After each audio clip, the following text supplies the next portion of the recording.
Hi, everyone. Welcome to the Earthdawn Survival Guide, a podcast for novices and masters alike. I am Dan, and my co-host, of course, is the Earthdawn line developer, Josh Harrison. Good evening, everyone. He's actually one of the line developers. It is a team effort, as Josh will point out numerous times throughout the last podcasts and on going forward in that. This podcast is discussing all things Earthdawn, magical and mechanical. Today, I believe, is mostly mechanical, not geographical and not whimsical or fantastical, but we'll go from there. We'll get a excuse me, we'll get a little bit of whimsy in here towards the end, I expect. Oh, yeah. Well, I get a little punch drunk. If you'd like to ask us any questions, we have had some feedback before. We'd like to hear from you, of course. Contact us at edsgpodcast@gmail.com. This episode, we're going to cover some game basics, where the numbers come from, some GM advice for you as well, how to use those, and maybe, if we have time, we might get into some windlings. So, yeah, there we go. There. And sort of to piggyback onto the, feel free to send us feedback as well. If you would be so kind, if you are enjoying the show, to leave ratings and or reviews at your podcast feed source of choice. That sort of thing, feeds the almighty algorithm. And that's how people who might be looking for Earthdawn information in the future can stumble across our little show. Love it. And of course, like, share, and subscribe, blah, blah, blah. Yeah, all that stuff. And we cannot bribe you, but we hope you like us anyway. Oh, we bribe them with quality information. This is a delivered in an entertaining fashion. This is a semi-official Earthdawn podcast. We've never actually announced that before, but this is semi-official only because we mentioned that, I think, in the first episode, the intro, when we were talking about what our goals were for this. Yes. That it was semi-official because I do have at least some. I can speak from a place of authority, but this is something that is not officially supported or endorsed by my masters, my dark masters at FASA Games. Yes, and but that's okay. We've been talking about working on stuff like this and projects that we might do along similar lines. One other thing, in sort of response to the feedback that we got on our previous episode about the doing a shorter elevator pitch. I have recorded, it's about 4 minutes long, an audio, like, sort of intro. I did some reworking on basically what is like the intro essay at the beginning of the player's guide. And so I have that, and I will put that up in the feed here. But the other thing that I am doing is actually working on making a video to go along with it that will go up on YouTube, inspired by the video that the Dark Sun video that the guy who suggested that linked to us. Nice. Getting some really, really basic animation stuff by Photoshop tricks. And so I am working on that. I think I've got the audio's all recorded. Now it's just a matter of getting the pictures all put together and trying to squeeze that in the midst of, my official duties, which, real world job and official duties, which right now involve translating the German text on the Barsafe poster map into English, and various other things. Yeah. Which shall be named later as they go through the pipeline. So really, the first thing we're going to talk about today is kind of where we should have started a while ago, and we plotted out like 12 or 13 episodes and forgot this thing entirely, which was kind of how to build a character and where your numbers come from. Yeah, we're going to kind of cover the real sort of basics of, like, running through, here's the stuff you see on your character sheet, what is sort of what it means for some of the stuff, where it comes from, and why it might be more or less important depending on what your objectives are. Yeah. And then kind of once we've gone through that, we're going to shift into a little bit of GM advice for people who are going to be running the games and maybe helping people build their character for the first time. Mm-hmm. Things to watch out for and advice on how to help people get the character that they want without necessarily having them be broken or unplayable in negative ways. Yes. Because broken in positive ways is awesome. We love those. Broken in negative ways reduces fun, and reduced fun is anathema. Yeah, we don't like that at all because people don't want to come back and play. And the whole goal of this is to get your players to keep playing and bring more players and expand. That's right. Yes, so that's what we're going for. And spread the corruption. I was going to go with joy, but we'll go with corruption. That works too. Well, joy is a horror, so there you go. Potato. Exactly. So really, the main thing. So I remember in first edition it was mostly dice rolls, but I think you could point value your character together. Right. In first edition, they offered both point build and random roll. Yes. The random roll method was dropped from third and fourth edition primarily for concerns of space, just because there's so much stuff that needs to get in the book, saving half a page on, hey, you roll 4d6, drop the lowest. I mean, that's a fairly standard sort of thing. You can still do that if you want. It's fine. It's your game. It's your game. And as we'll discuss here shortly, the range of attributes that you're looking for kind of fall into that. The only potential downside of if you're going to do a random roll method is that dice are sometimes fickle and unpleasant things. Yes. And you can end up with a situation where one person rolls really well and has fantastic or better than average scores across the board, and somebody else rolls poorly and is struggling to sort of make a character that is workable for what they want. The advantage to a point buy system is that everybody starts off at the same level in terms of how many resources they have to allocate. Yeah. And that can obviously somebody who has more experience with the system is probably going to be able to make that go a little bit farther than someone who is new. But at least at that point, you're not going to be looking at somebody who is D&D speaking the equivalent of like 3 18s against someone whose highest score is a 12. You're not likely to end. You're not going to end up with that in a point buy system. No, but D&D strength always drove me nuts. Well, Earthdawn has its equivalent. Well, no, D&D, when you get to that 18 strength, you get to roll a percentile table again. So it's one of those 18 plus. I'm like, this is just stupid. Yeah, that if you are a fighter type and you have an 18, then you can roll percentile and bump it up even higher. I'm just like, nope, sorry, I thought you were talking about how in some regards strength is very overrepresented in its impact on the game. And Earthdawn does sort of have that, but it's not strength, it's dexterity. Yes, dexterity is a wonderful umbrella that many things fall underneath. Speaking of which... but, so in 4th edition, and I know this probably came from 3rd as well, if my memory serves me, and it may not, we have now basic racial attributes to start from, to point build off of, so that way the races are at least differentiated across the board as a starting point, and then they can be leveled out and evened out as need be with the points. Right. Yeah. In first edition, you sort of got the pool of build points, and everybody bought off of the same table in terms of their base attributes, and then applied racial modifiers after. Yes. Third edition sort of introduced the idea of, well, we're going to start everybody at a little bit higher baseline. Reduce the total number of build points available, sort of have some of those spent right off, and then have the racial modifiers applied to those base scores so that you don't need to worry about that, after the fact.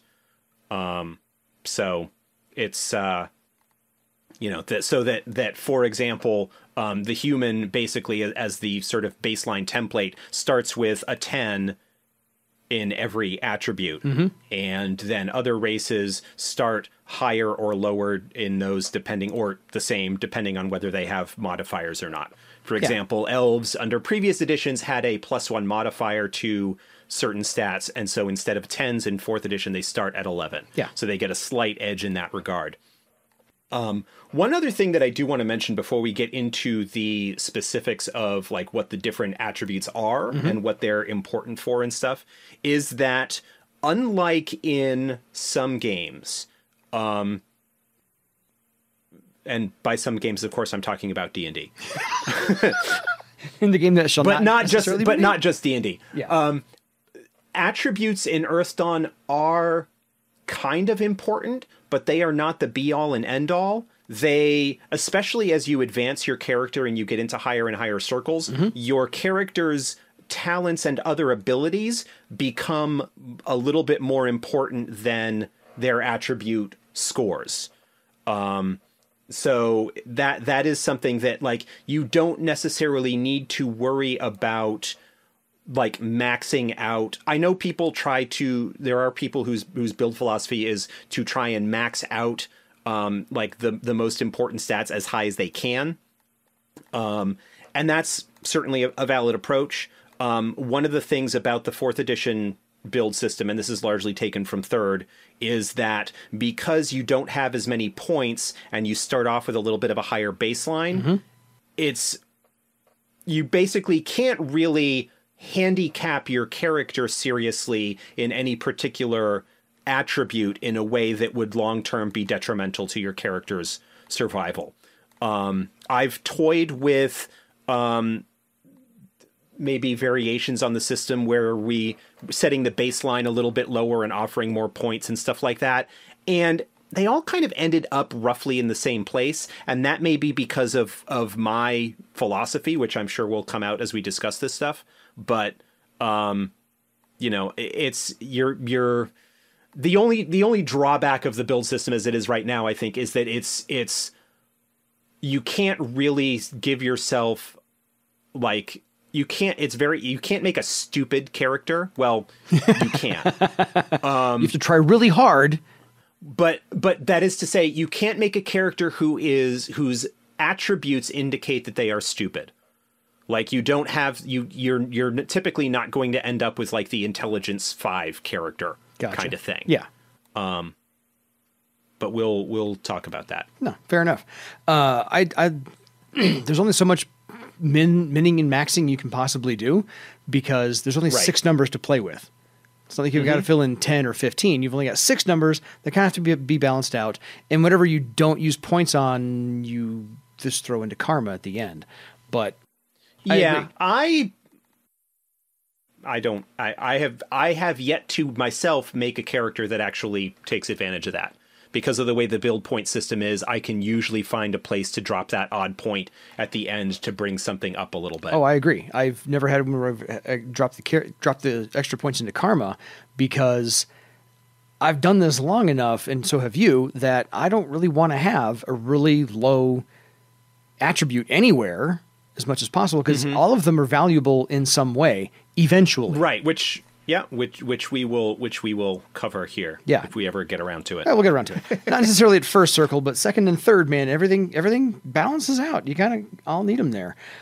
So if you look at your player's guide, and I'm looking at mine, I know you've got yours up here, so forth and so on. So once you get your numbers down and you kind of figure out what you want to do, the odd thing about Earthdawn is, yeah, go ahead and get your numbers, but really you got to have your discipline figured out first. Right. And then your race may be second. So it's like 1 and 1A. Right. Yeah, basically, I mean, you kind of need to know when you go into building your character, the idea is that you know what you are going to be making, like what discipline you're going to follow, what race you're going to be, because your starting point for your attributes and where you want to put your points on those attributes are going to be, are going to play on that, right? Like, if you're going to be a sword master, if you're going to be a close combat character, you're going to want to put more points into the attributes that are important for that character. You know, dexterity, strength, charisma, so as opposed to, say, a magician or spellcaster who would be looking more at perception and willpower.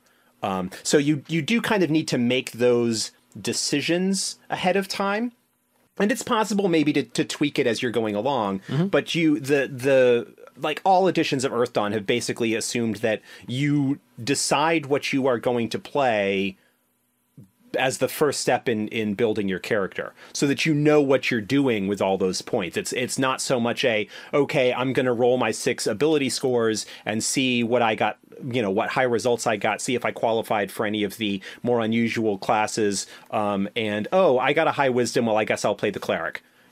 There isn't any of that. Even if you are using the random rolling, unless you're doing some kind of real, like, heading out there, you're going to roll your attributes straight down the line and, whoa, sorry, that is my cat making a racket. It's a cat avalanche. Whether you're going to go, like, do some kind of unusual, like, you're going to roll your stats straight down the line, and that is going to sort of determine what discipline your character is more suited to. Mm-hmm. And that is an approach. I think that, there certainly random chance can can generate a certain amount of creativity, especially if you're feeling a little bit stuck for some reason. But the default in Earthdawn is that you will know what discipline and race you are going to be playing before you start spending points, so that you know what you are going to be spending those points on. Yeah. So my first suggestion for any GM out there is, when you're introducing Earthdawn at all, before anybody rolls any dice, first question you ask your players is, what do you want to do? What do you want to play? What's the idea you've got in mind to approach this game? I have a friend who starts off every single game he possibly can with playing some kind of an archer or long range work. So he can just kind of take things in from afar. He can get used to the combat system at a distance, not necessarily up close. And that's his approach. So he always comes in as an archer first. So kind of go from there. So once you have your discipline figured out, or your race, like I said, 1 and 1A is your questions there, then it's time to roll your dice and you get them all figured out. So really, we can just kind of go down the list. Dexterity is first. And dexterity, yes. For most people, it's kind of the most important. Yeah, so dexterity is as it is very similar to dexterity from D&D, which is that it is sort of related to your character's speed, agility, hand-eye coordination, fine motor control, stuff like that. Running, all the athletic things you need to get done. Yeah, sort of athletic related stuff. The one thing that is different is that all of the physical combat abilities, so whether you're firing a bow, whether you're throwing a dagger, whether you're stabbing somebody with a sword or trying to just punch them in the face, all of your physical combat abilities are based off of dexterity. It's basically related to hand-eye coordination. So dexterity is important for any character that is going to be involved in physical combat in any way. So all of them: swordmaster, warrior, archer, thief, even scout. Anybody that is basically going to be trying to do grievous physical injury with close combat or ranged attack. Yes. It is not the only thing that is important, but your ability to hit somebody depends in combat depends on your dex. It depends on your dexterity.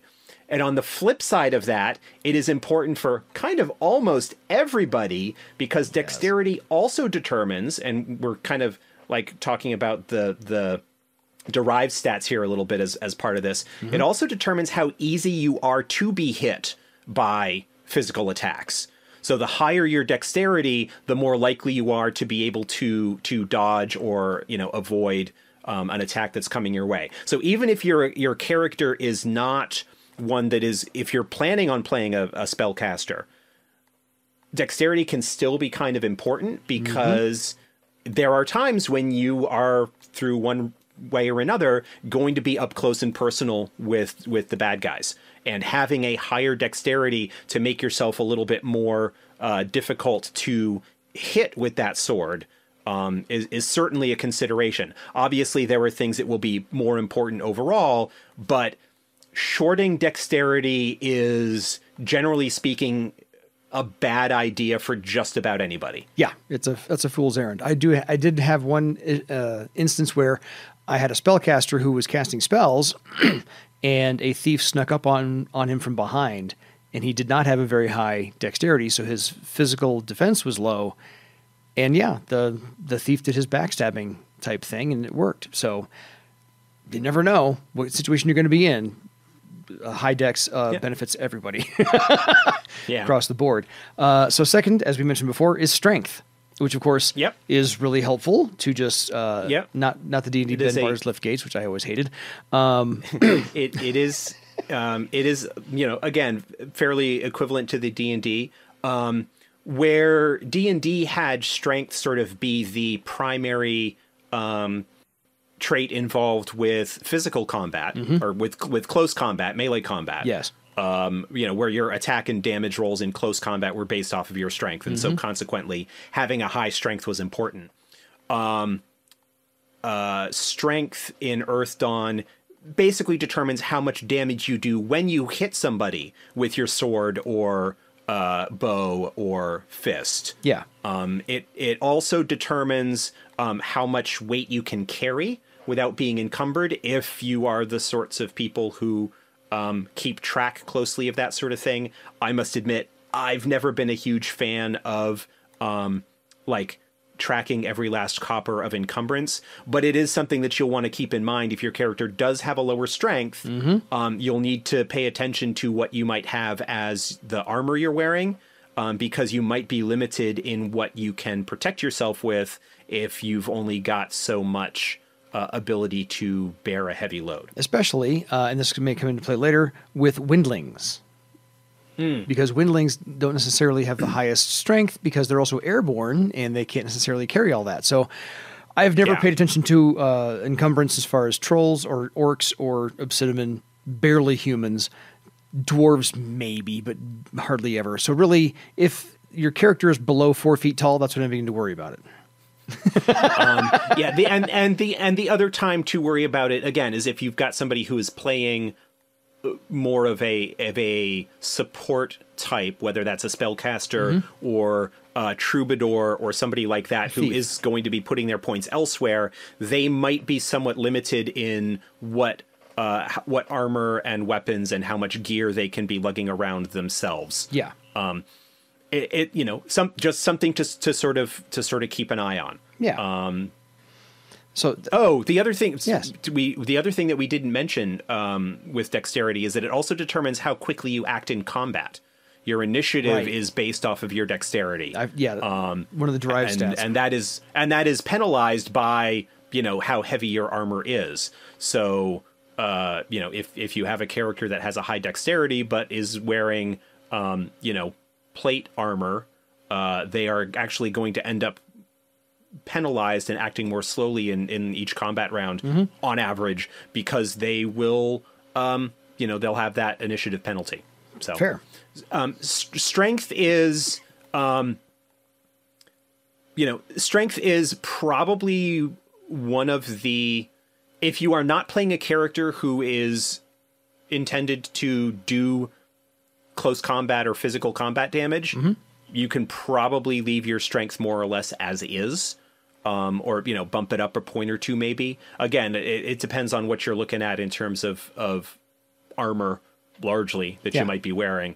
But it's really only important for people whose primary method of interaction is going to be through hitting stuff. Bludgeon, Although strength, the other thing that strength is involved with is avoiding knockdown. We'll cover this, I think, probably at a later date at some point. But if you take enough damage from a single hit, you might be knocked down, and the way that you resist that is a strength-based test.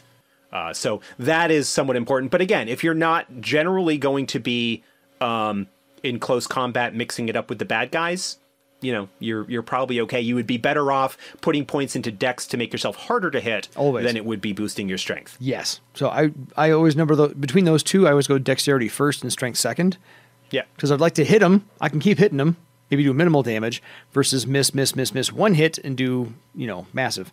So I'd rather... Yeah, you may not, depending on how things go, you may not get that one chance to hit them and do a lot of damage, if things go badly. Yeah, so my method is chip away at the stone, because eventually that'll fall. But that's me. And my favorite one on the list actually is toughness. out of the 6. The first 3 are all physical: dexterity, strength, and toughness. I like toughness the most because it's more versatile, to use another Earthdawn term, in what it actually represents, because from toughness you get your mostly your health ratings and your recovery ability as well. So it's all regarding health. Yeah. So you get health and endurance. It also relates to your ability to, as part of sort of being related to health, it also relates to your ability to, for example, resist poison and disease. That sort of thing. Toughness is another one of those that is just broadly useful, because so much of the Earthdawn characteristics are derived from your attributes. Unlike some other games where you might have, your health pool is its own thing and kind of completely, you might get a bonus from your attributes, but it's largely completely separate from it, off on its own thing.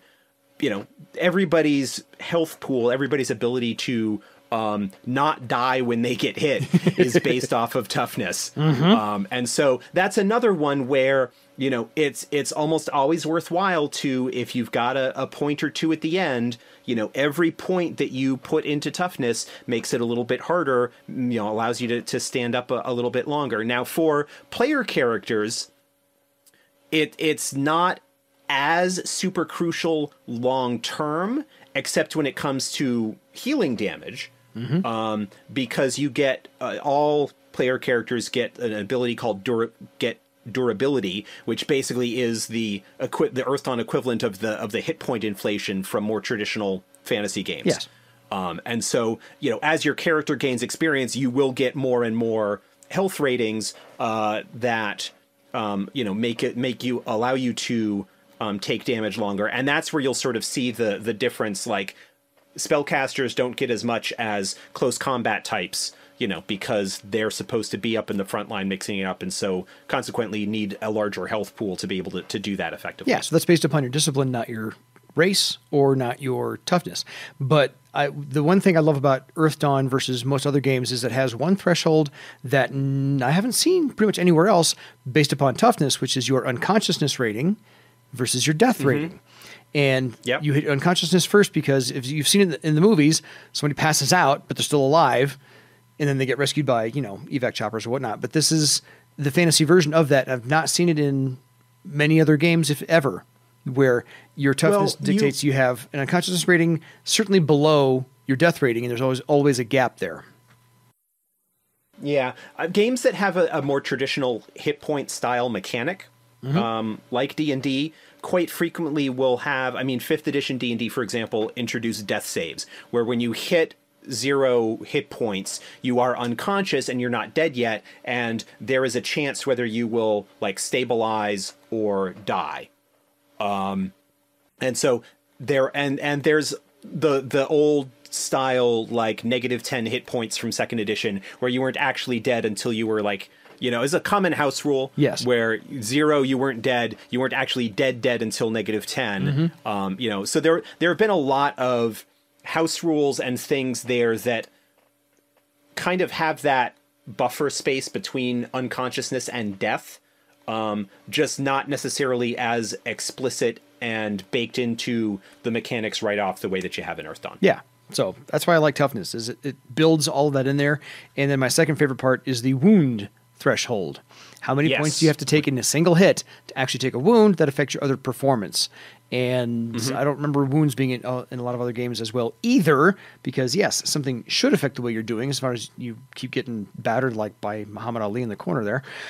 Something should be affecting your ability to perform in combat. Yeah. So D&D never really had anything like that. Other games did have, depending on the damage, escalating penalties. Shadowrun, for example, would have penalties that would accrue based on how many boxes of damage you had. Right. Some other games will have negative effects that go along with more serious injury. Even a fairly rules light game like Fate, has something along those lines where if you suffer with the game's equivalent of a wound, which is, what's called a complication, it kind of describes something that can then have a mechanical effect down the road if it, gets tagged.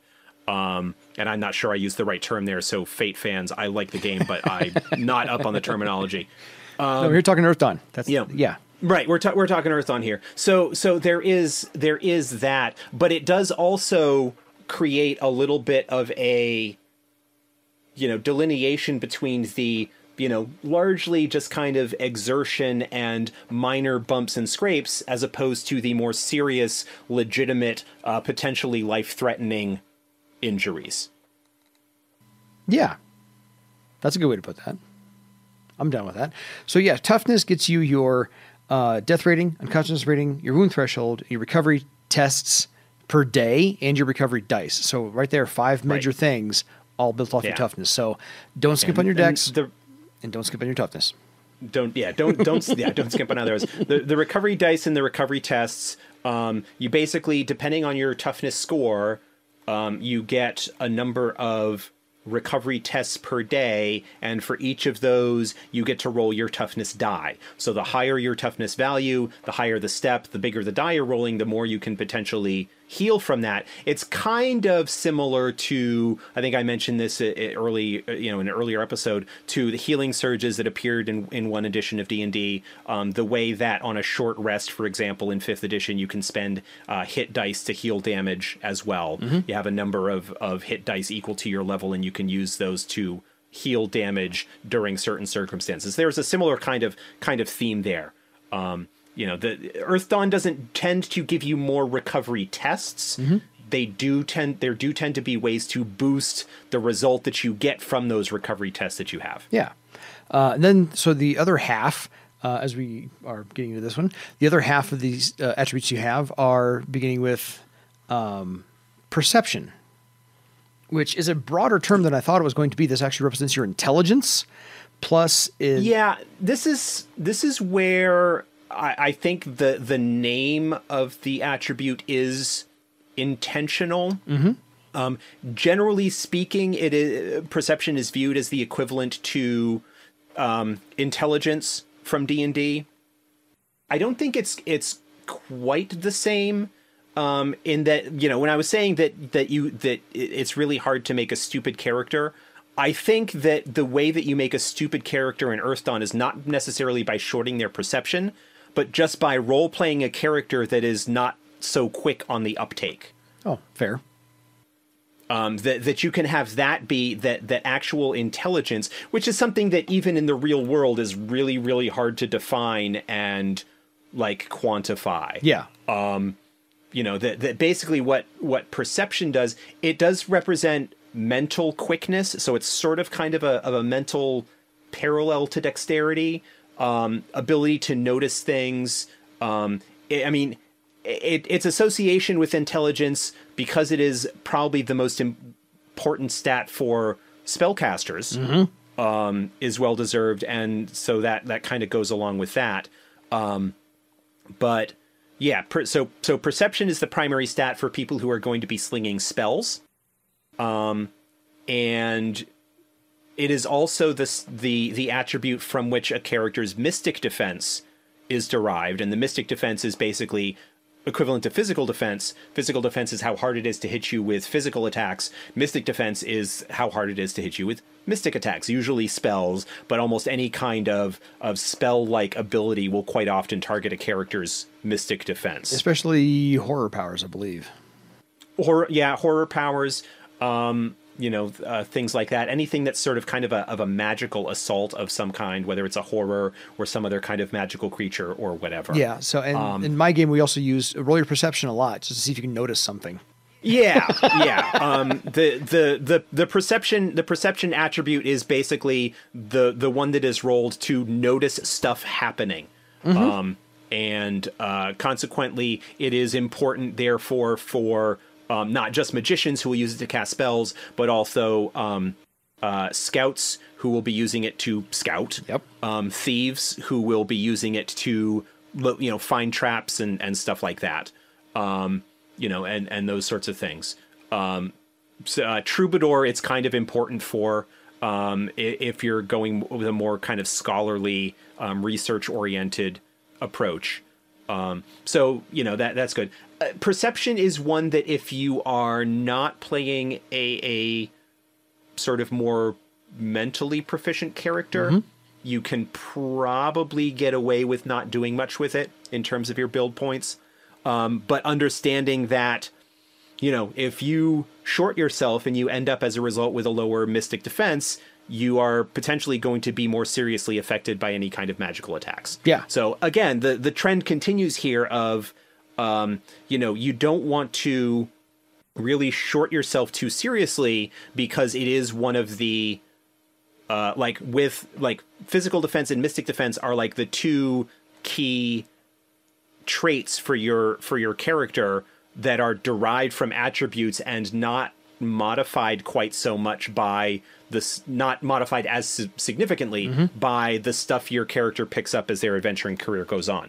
I mean, they can be modified through talents and magic items and stuff like that, but generally speaking, you don't want to hamper yourself too much if at all possible. No. So I like Earthdawn above other games because this forces you almost, if you really are resistant to it, fine, but this almost forces you to create a very well-balanced character just in your 6 attributes so that you can be broad across the board and have a nice base to go from. That way you're like, oh, great, I'm up against these things again, and I'm going to die because they killed me last time this way. No, because one of your defenses is too low. That's not the case. Right. But leading into the next one. And again, this one of the things that is the result of the way that attribute purchases have been, done in the more recent editions is it is, really hard to really get yourself a dangerously low defense rating. The way that the system is built sort of by default kind of prevents that from happening as a safety valve. And again, it's part of the reason why I had toyed with alternate creation systems with the numbers sometimes, because I do want to give more experienced players who might know what they're doing the opportunity to take something a little bit lower, knowing what that could potentially mean for their character. I don't want to see that happen to a new player. No, I agree entirely. So 2 more to go. Willpower, and me being a Green Lantern fan, this is one of my favorites to use, but willpower is kind of a hidden gem in there. It's not just resisting things, or in the case of D&D, like saving throw type stuff. This is more of the oomph you get to put behind your spells. Yeah. And so that's its one of its primary game mechanical functions is it for spells that have a variable result, as opposed to like just providing a flat bonus to something, will frequently be based off of willpower. It is a function of your concentration, your determination, your ability to just kind of like push through and to mentally endure the stresses and so forth that might go along. It is any time that you are typically resisting some kind of magical effect, like if a horror is trying to affect you with magical fear, it is a willpower test or a talent based on willpower that you will be using to resist it. And that is true for anything that might affect your character's ability to do something. That is to say, as opposed to like say being like restrained, where you might be tied up and you would be using strength perhaps to try and break the ropes. Willpower is when you are being sort of charmed mentally, like in a sort of mental exhaustion, or charmed, or anything where your mind is being affected in some way. Yeah.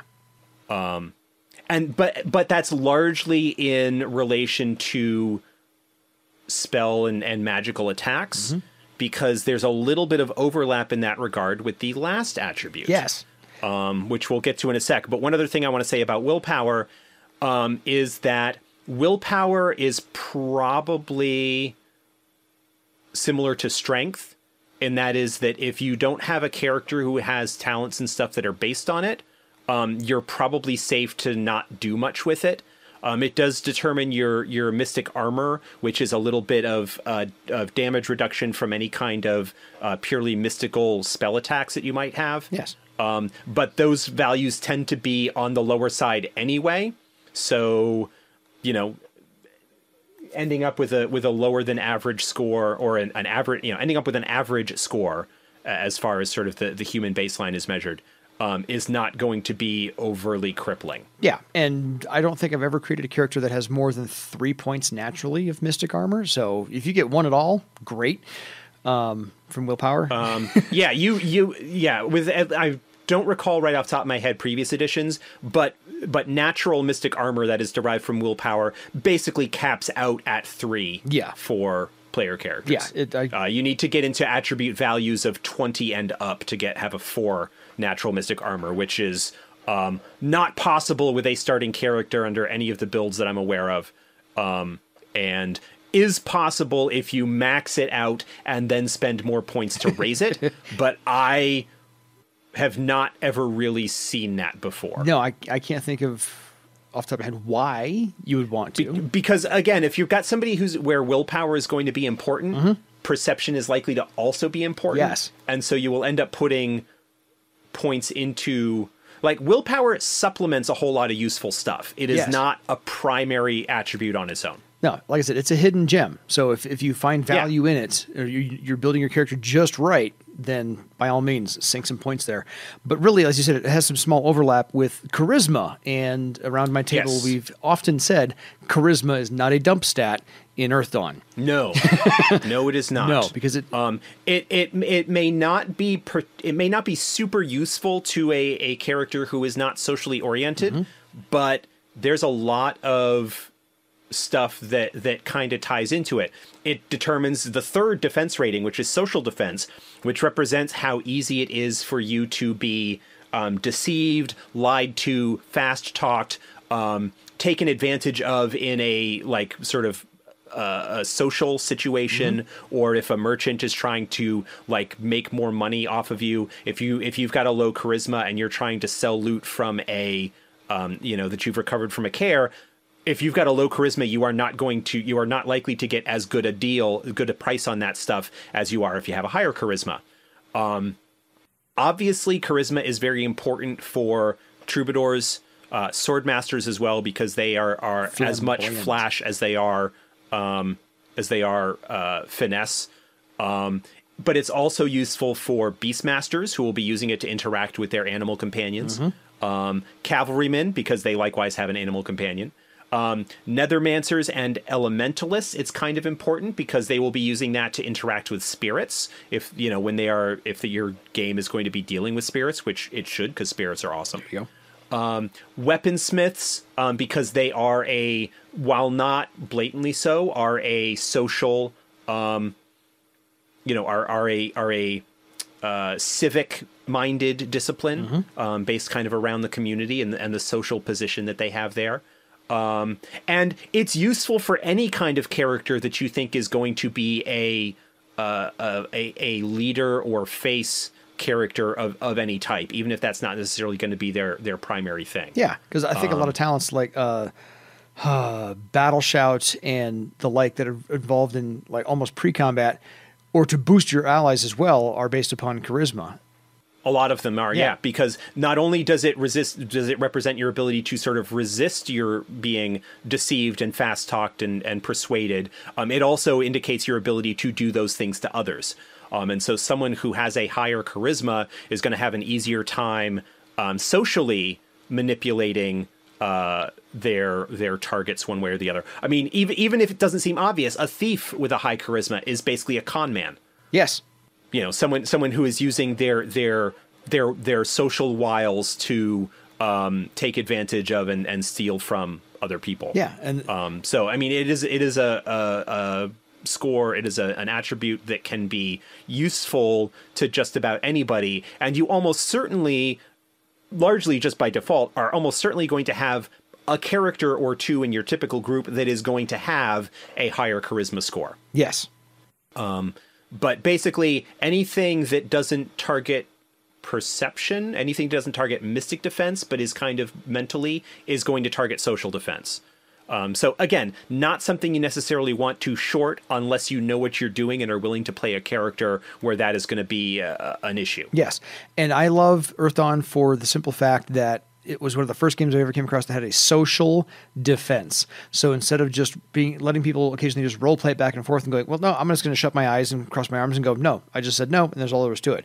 This actually gives you a stat to roll against to say, nope, this is a convincing argument. Your character's going to believe this, and at least goading that player into not being so much of a hidebound jerk. That is really cool, but it does start to stray into a territory of player agency and some potentially difficult situations where you kind of take control of a character, and that's one of those session zero things. You need to figure out where your group stands as a whole at the table with regards to the character, having the ability to have their have their mind changed. Like, to what degree are you going to allow that? Are you largely going to deal with, charisma and your social defense is largely going to be interaction with abilities like taunt and things like that are giving you penalties to other tests that you might be making? Or is it going to be a situation where, you can get somebody with a high charisma some of the high charisma abilities that you get in Troubadour and Swordmaster and stuff like that are potentially game breaking if somebody knows what they're doing. Because with high charisma and the appropriate knowledge and abilities, you can basically raise an army, in support of you. It's not necessarily easy, but when you've got magic, it can become a lot easier. And so, a properly built social character can potentially be very broken if the person knows what they're doing and the GM is not careful. If you know how to leverage your talents along with your attributes, you can maneuver the game in your direction. And that is lest we say, charisma is broken. That is true of anybody who knows, who knows what their character is capable of doing and is able to, shape it appropriately in the circumstances in which they shine. Absolutely. But the overall, the broad, the broad strokes of the attributes, a couple of them are less important, relatively speaking, for certain character archetypes, strength and willpower, charisma to a lesser extent. But because in some respects, all sorts of things are derived off of those attributes, it's generally a bad idea, unless you know what you're doing, to have a low score in any of them. Yeah. Like I said, it pays to have a well-balanced character in the long run to get all those things done. So really, the only thing we didn't cover is armor, because none of those attributes actually give you any actual armor, including Obsidian. It does not give you an actual armor. Obsidian get a racial ability of a +3 wound threshold, and they also get some natural armor, but that's not tied to any of their attributes. So they're the only ones who actually get natural armor, but everybody else has to actually buy some. Has to actually buy it and wear it. We did touch on mystic armor, which is sort of the magical equivalent of that, which is based on willpower, but that tends to be a little bit lower compared to physical armor. But yeah, we kind of covered in the course of that, like the attributes and the things that are based on them, and why you might want to have abilities that are higher or lower, and why you might want to avoid shorting yourself in something that you might not think is important. Yeah. So that covers the attributes, the defense ratings, the health ratings, the armor ratings, and things like that, and what those attributes are all good for. And that leads us into the next thing, which is we're about 50 minutes into the whole episode. Game mastering advice on how to help somebody build their character. Here's what I lead with, which is, well, let's figure out what you want to play, what race you want to play, and then you're going to be first circle to start.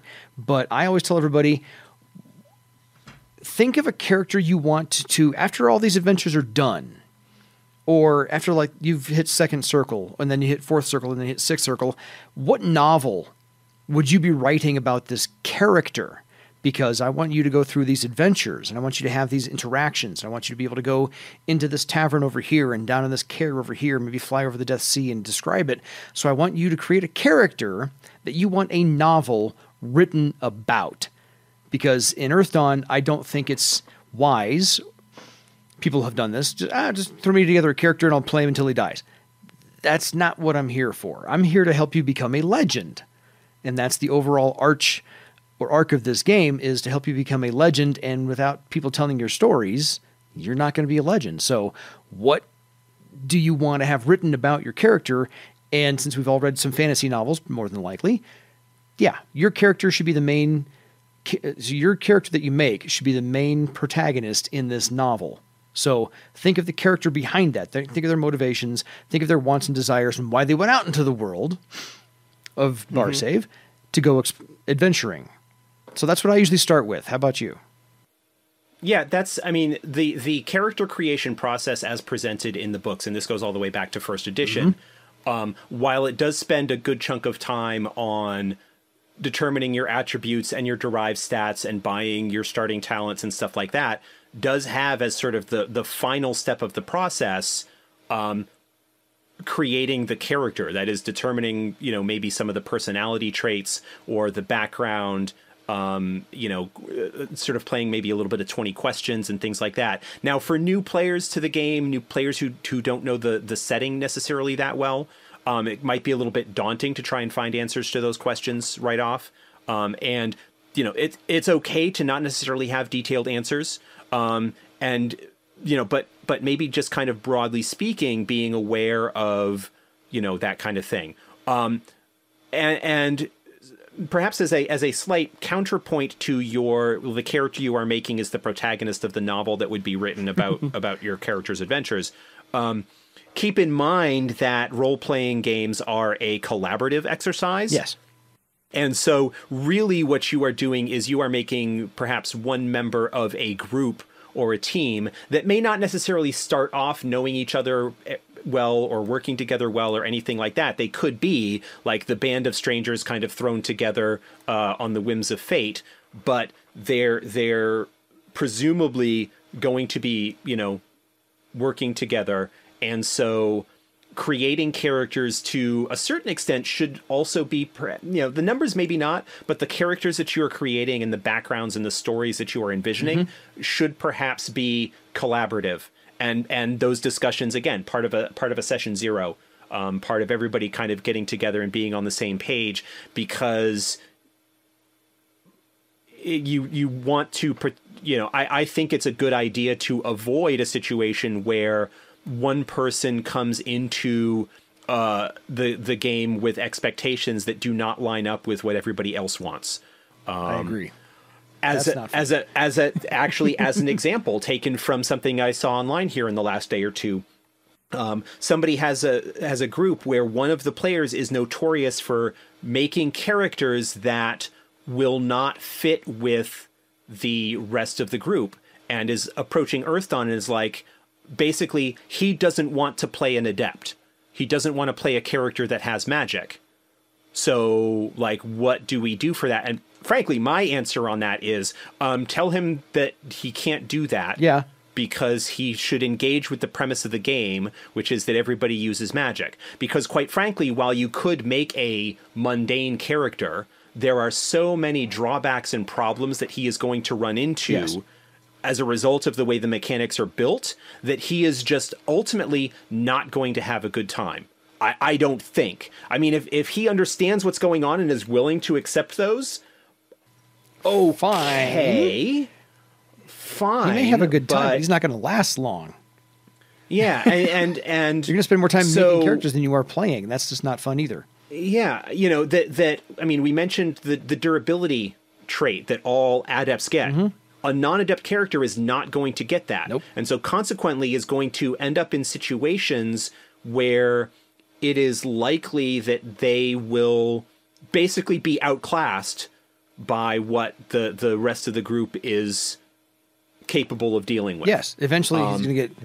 It's going to be outpowered. You know, while a character, a skilled character, it is possible for them to, at least for a while, have their abilities be more, to be roughly on par with what their allies are. Mm-hmm. It takes them longer to do that.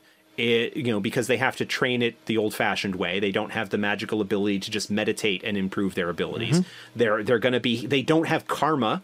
Nope. To throw in to give them that little bit of edge. They're going to have problems as as their friends get into second and third circle and start getting another couple of hits worth of protection from their durability. Like, they are eventually going to be in a situation where it's just mechanically probably not going to be as cool for them. Now, again, if a group is willing to kind of work things out and come up with a way for that to be standard or workable, great. More power to you. Yeah. But, I can't help but feel, and I have absolutely no idea if this is the case, but based on sort of the description of how he always does this, it feels to me like a very spotlight hoggy, semi-disruptive kind of thing where he wants to try and make things difficult or centered around him in some way. And it may, whatever. It might be trying to. There are a whole bunch of possible motivations, and I don't want to get into like an extensive psychological analysis of that. But like, it's just like, if this is always a problem, like to the point that I know he's going to want to do this, what is your advice? My advice is to say, come on, engage with the premise. Like, it's for example, if you're going to be playing a superhero game. Yeah. And you decide that you don't want to play a superhero. I mean, Earthdawn is in some ways a fantasy superhero game. Yes. Or for example, we're going to be playing Call of Cthulhu and everybody is going to be, like scholars and aristocrats and like things like that of kind of the typical Lovecraftian protagonist of an educated, upper middle or upper class individual, just, whatever. And one of the players decides that he wants to play an illiterate Irish dock worker. Yeah. You're not going to be allowed or an 11-year-old kid. I was just going to say it. Or something like that. That's like, again, you can get some great stuff out of those weird offbeat things, but it's only once in a while, not every single time.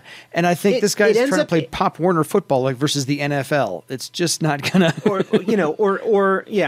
just, it ends up requiring a whole lot more effort on the part of the game master and potentially the other players to make this work and have this character fit in. You really should be working together as a group to make your characters, whether that is just to make sure that you're all roughly on the same page in terms of the tone and style and backgrounds and whatnot, and find ways to connect those together, or to perhaps make sure that that the different, like, you've got your kind of smarter magician person, you've got your bruiser, you've got your face, like the same way that you would put together, say, a Shadowrun team, where you'll have your samurai and your street mage. Your mage/shaman, or the face, or like, the decker, the rigger, whatever, that you have the kind of different roles covered. But the other thing, when it comes to, especially at Game Masters, if you're going to be introducing your players to Earthdawn for the first time, is helping them build their characters, and maybe while you don't build the character for them, you like kind of go through the process, kind of like what we did here in this episode, and saying, okay, these are the attributes, here's what's kind of based on them, and like taking a look at their points and helping, maybe fine tune. And again, not necessarily making those choices for them, but, helping to steer them so that they can kind of build the character that they're envisioning in their head. So, and along with that, just basically kind of helping them out. And also, I definitely recommend this for newer players, is offering the ability to, for lack of a better term, re-roll the character. Yeah. If something isn't working quite the way they want, especially if they're really new after the first session or two and they get a sense of what their stuff can do, okay, now that you know, like, the stuff that your character could do, and because of the points you chose maybe isn't doing as well as you wanted or whatever, then go ahead and kind of rebuild them, and we'll, kind of go from there. I think that is a very valuable option to provide to players. Experienced players probably won't need it so much because they'll know more what they're doing and be able to kind of do that from the start. But new players definitely, you want to do everything you can to make that initial experience enjoyable and relatively easy so that they are not frustrated. You want to get them to the point where they're playing and rolling those exploding dice, because those exploding dice are what hook people. Yeah. So yeah, don't let them get frustrated or disheartened about the whole thing. And sometimes, if they're mostly inexperienced player of any games, this is their first game or second game ever, role playing in general, then I usually tell them, great, we'll make you a first character, not a throwaway character, but just to get you your feet wet, understand what the game does, and then you can make a second character that you really, really, really want to play and make that novel about. So the first character is not necessarily throwaway, but practice. Yeah. From a purely mechanical kind of, like, let's wrap this up with some like concrete number advice. If you are making a character, my general recommendation is to shoot for a score that will give you a step 7 in your character's primary attribute. Step 7, if possible, in a secondary attribute, if there is one, like for spellcasters, perception, willpower, trying to get those both to step 7. If you can't, then go for step 6 in your character's sort of secondary thing, and then kind of, like, at that point, that will typically use up the bulk of your points depending on your race. Yes. And then you kind of, like, put the other points in where you can to fill out the rest of the thing. The reason for that is that just because of the way the mechanics work, you really want to, and we're not going to talk about like purchasing talents. We're not really going through the whole character creation process, but just generally speaking, you want to have at least step 8 in your character's primary shtick.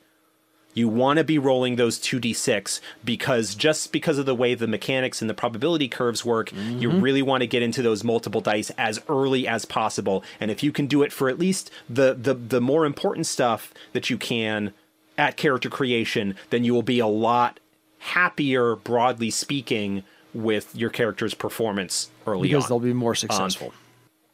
Yeah. If you can get 2 dice into everything, all the better.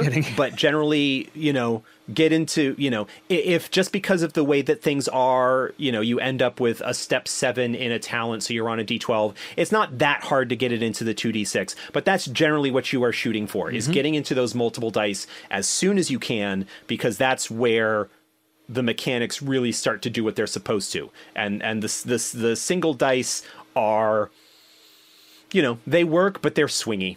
Yeah, it's a scale. There's always a 1 in there somewhere. Yeah. And those pop up more than I like. Especially the step 7. The D12 is just, it's super swingy, and you're, again, over the long term, average-wise, it averages out, but it's a linear distribution, and so you're going to get some crummy rolls, you're going to get some really good rolls, you're going to get some stuff in the middle. Yeah. You really want to get into those multiple dice to get those bell curves going, where you're not quite as likely to get the extremes, but you're also more likely to see maybe individual die explosions to push your overall average up. So, like, that's my like, advice number 1 for new players especially. Get those, like, the 1 or 2 primary stats for your character that their talents are based on.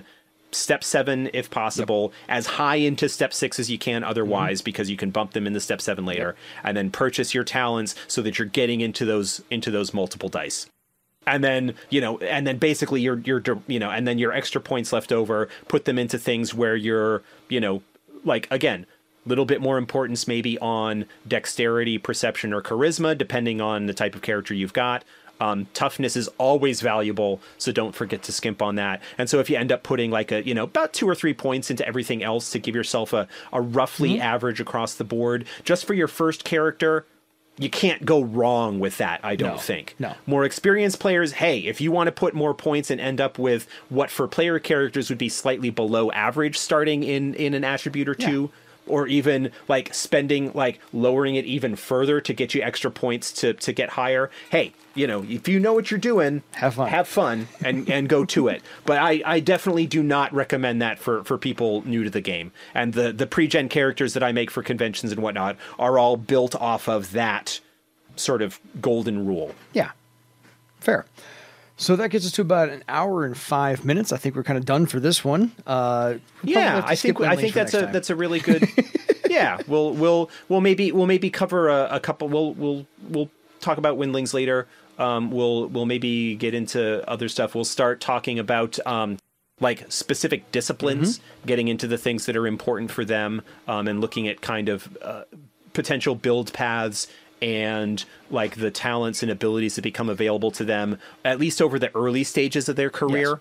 Yes. I don't know that we will necessarily get into the really high circle stuff right off. That's a little bit more advanced again, where we're kind of looking at this as the early episodes as a primer, as a way for people who may not be as familiar with the system to get their feet wet. We're going to be kind of maybe focusing more on the more basic stuff before we get into the advanced theory crafting and it's whatnot. A survival guide, not a flourish and thrive guide. It's just, Well, yeah. Sorry, that had to be said. Surviving the early stuff allows you to flourish. Exactly. So we have to get to the survival part first. But by all means, drop us a line. And if you love D12s, because I'm not sure I've heard anybody ever love D12s as far as dice are concerned. Everyone loves the D20. I personally love 2D10s. But you can drop us a line at edsgpodcast@gmail.com. I do want to thank Josh again for making the time to do the podcast. And thank you for keeping the Earthdawn light burning for all of us. And I'd like to thank you all for continuing to listen and support and sharing and reviewing and rating and all of that stuff, so that we can see what's going on. We're again, multiple podcast platforms where the feed is available on. So pick the one that you like. That is absolutely fine by us. And just kind of spread the word. And the previous episode, I want to actually mention this real quickly, that went out in the feed, is a recording of the panel that we gave at Gen Con this past year, back in August 2019, which is kind of has most of the development team talking about what we were working on and stuff like that. And so you should have seen that in the feed, and forgive the audio quality of a single mic recording in a large conference room with multiple people. But hopefully, with multiple people. I did the best I could with the audio quality on that, but feel free to enjoy that or skip it. It's not critical, but people I thought might be interested, so I dropped it in. Cool. Thank you for engaging, everybody, and now go make your own legend.